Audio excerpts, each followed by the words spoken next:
San Francisco. The city lights hummed, a familiar rhythm of peace. But tonight something was off. My monitors blared, tracking a strange energy signature ripping through the sky. It was the same pattern, the exact one from Eclipsera's dimension. Baymax confirmed my fears. Hero, the energy fluctuations are identical to our last encounter.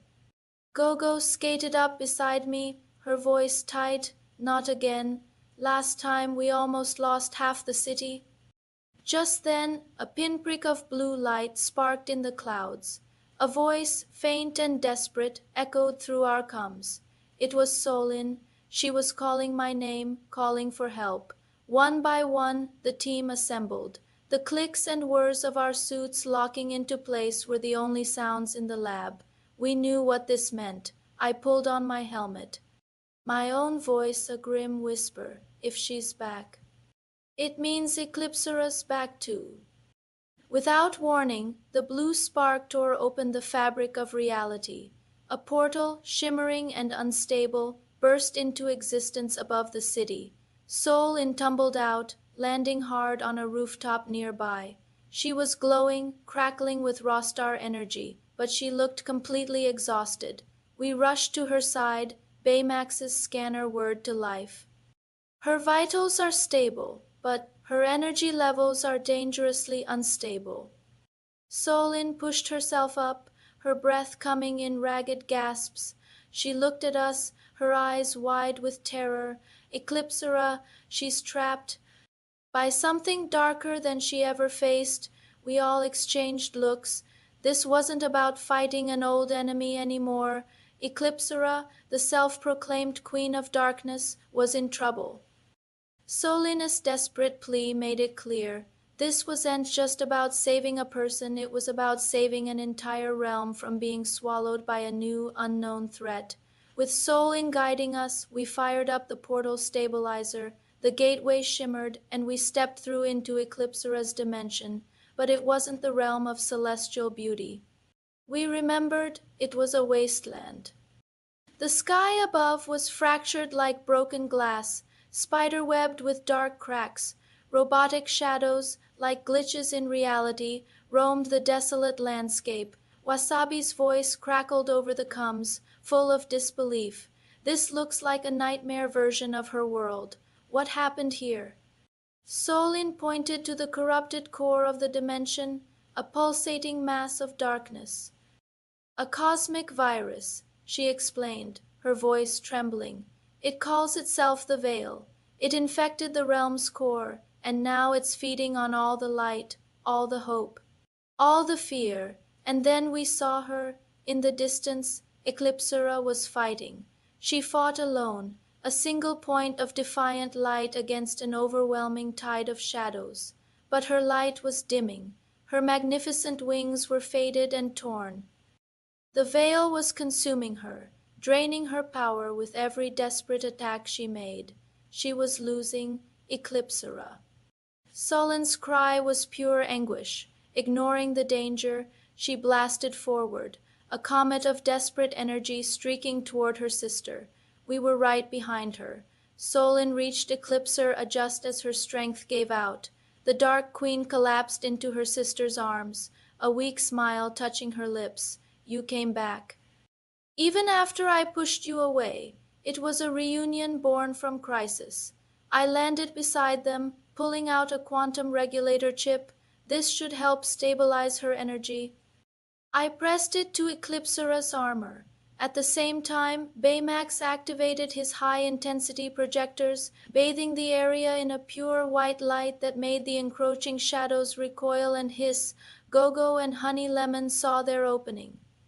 Combining Honey's chem balls with Eclipsera's waning star power, they began to target the corrupted core, trying to rebuild it, one blast of purified energy at a time.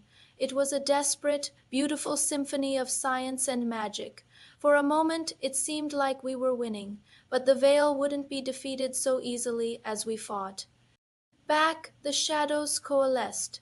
They twisted and writhed, pulling together into a single monstrous entity.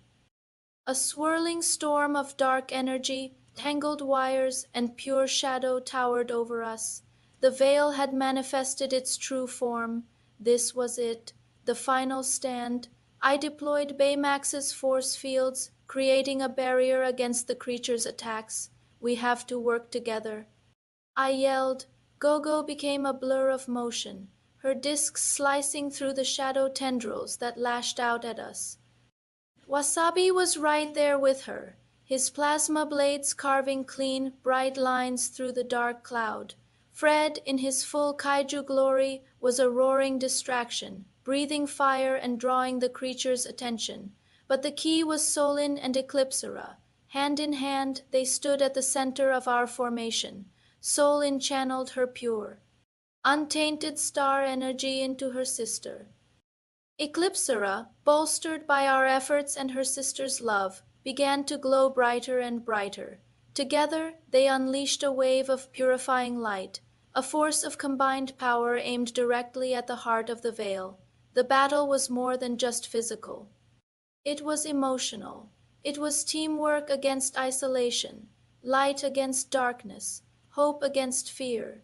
The creature roared, its form flickering under the combined assault.